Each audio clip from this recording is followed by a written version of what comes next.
This morning, the World Series of Poker.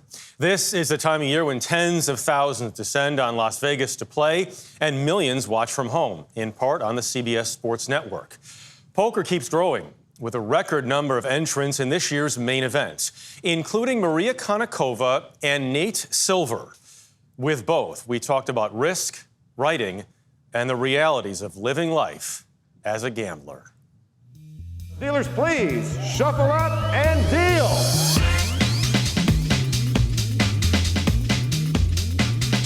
The World Series of Poker was first held in 1970, a single event with only 7 players actually competing. Today, it's a summer-long odyssey with more than 200,000. People are going down left and right. Maria Konnikova is a journalist who picked up poker on a whim 8 years ago and became a pro, writing a book about it in the process. Poker is the great equalizer. You can be from any place in life. So you have PhDs sitting next to people who never finished high school. Nate Silver is a statistician and writer known for his political forecasting. Before he did that, he was a poker player. Live poker actually kind of boomed again after the pandemic. I think partly we're in a world now where in-person experiences are becoming rarer and more valuable in some ways. For simplicity's sake, we're going to talk here only about No Limit Texas Holdem. Each player gets 2 hole cards, followed by community cards, with successive hands of betting after the flop, turn, and river. I couldn't go into a 3-on-3 tournament and play against like Steph Curry and LeBron James, right? But any person who pays the buy-in can come and play against all these players, right? And it's very democratic in that way. It is. Konnikova and Silver's newly launched podcast is called Risky Business, I need to know that you're also fine in a crisis situation. where they talk numbers, politics, and yes, poker. I can just keep bluffing because this guy is too weak to call me down, right? Yeah, I'm gonna go all in because I don't think you got the spades. Hollywood gave the game its biggest spotlight with Rounders in 1998. You're right. I don't have spades. This could be the last card of the 2003 World Series of Poker. But it wasn't until an accountant from Tennessee, Chris Moneymaker, won the main event in 2003 that the game really boomed. With a full house, Chris Moneymaker eliminates Sam Farhall. During the Moneymaker era, poker was very different. It was a lot more, intuitive. It was a lot softer. Today, poker has been supercharged by a concept called game theory optimal, relying far more heavily on math. Though, as we saw, there is still plenty of people reading required. Okay, call. So I think that's how we play. Yes. So Nate's going to be. Okay, So go ahead.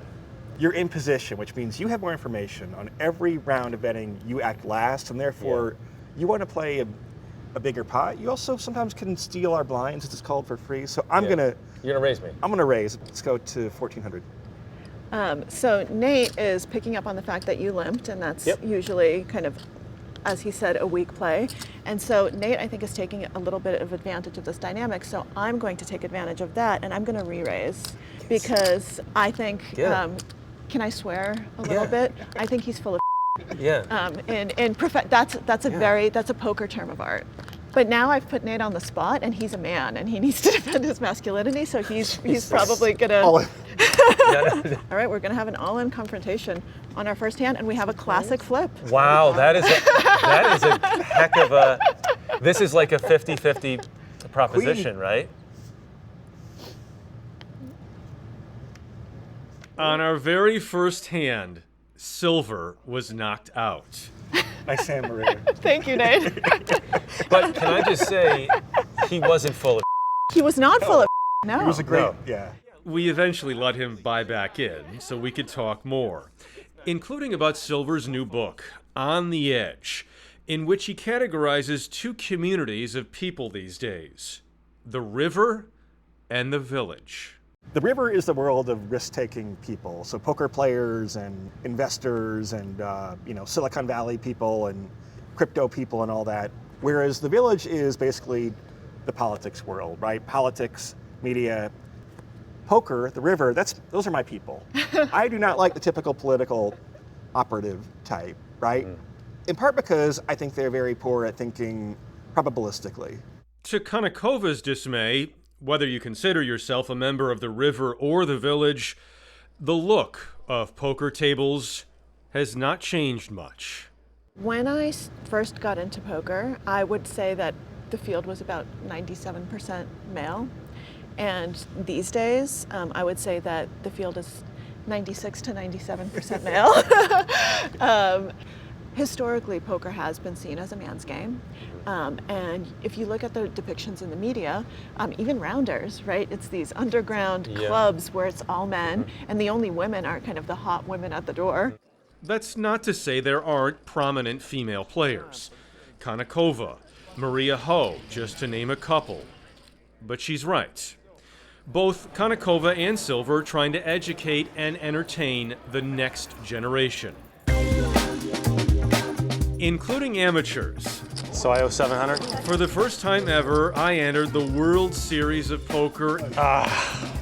Nice hand. In the opening kickoff $500 buy-in tournament. Wait a minute, I thought you said this is the first time you've ever played. It isn't a tournament. I lasted longer than I expected. So tense.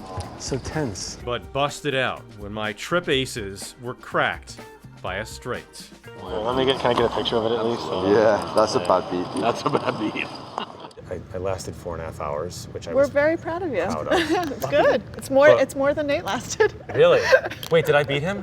I love you. I'm that sorry. would be a good podcast moment. It's a good. We wanted to know what's next in poker. To answer that, we asked maybe the most famous poker player in the world, Daniel Negreanu. I think the next level for a poker boom, specifically in the United States, is getting regulation so that people can sit in their home and play online poker. That's the real next step, because with online poker, people start to learn online and then they play live. Right now, online sports gambling is legal in 38 states. For poker, it's just 6. For most Americans, if you want real sanctioned poker action, 15, 30, 30, shuffle up and deal. places like this are the only spot you can get it. What percent of poker is skill and what percent is luck? I don't think we can do a breakdown. I just honestly do not think that's possible. Even over like a 40-year career of playing poker, there's still a pretty big luck factor. I mean, especially for tournaments where a main event where one person will win $12 million this year out of like 10,000 entries. The best player in the world, Phil Ivey or whatever, might have a 1 in 2,000 chance of winning the main event or something like that. So it's a huge amount of luck. Live poker is kind of live tournament poker is kind of an insane way to make a living. Are we going to lose you to it? Maybe an insane way to make a living is right. The Silver book is interesting. There's some really cool stuff in it. So that comes out next month. And then Maria's book, which came out a few years ago, you talked to her about that. We did a story with The that. Biggest Bluff, also really good. I think what you learn in reading these books and playing the game a little more is you do learn about life. You know, Maria talks about how it can increase the sort of levels of zen, even as anxious as it gets. What you learn, when to back away from situations, when to push How to forward. read a room. Yeah, and also how to read people. 4.5 4.5 hours. rounds. Yeah. Nice 4.5 hours. 4.5 hours, sorry. Yeah. Yes, 4.5 hours. You guys, all right, let's play. Here we go. I don't know how to play. I'm feeling right. But I'm being told to wrap, so we're going to have to do our Satmo tournament after.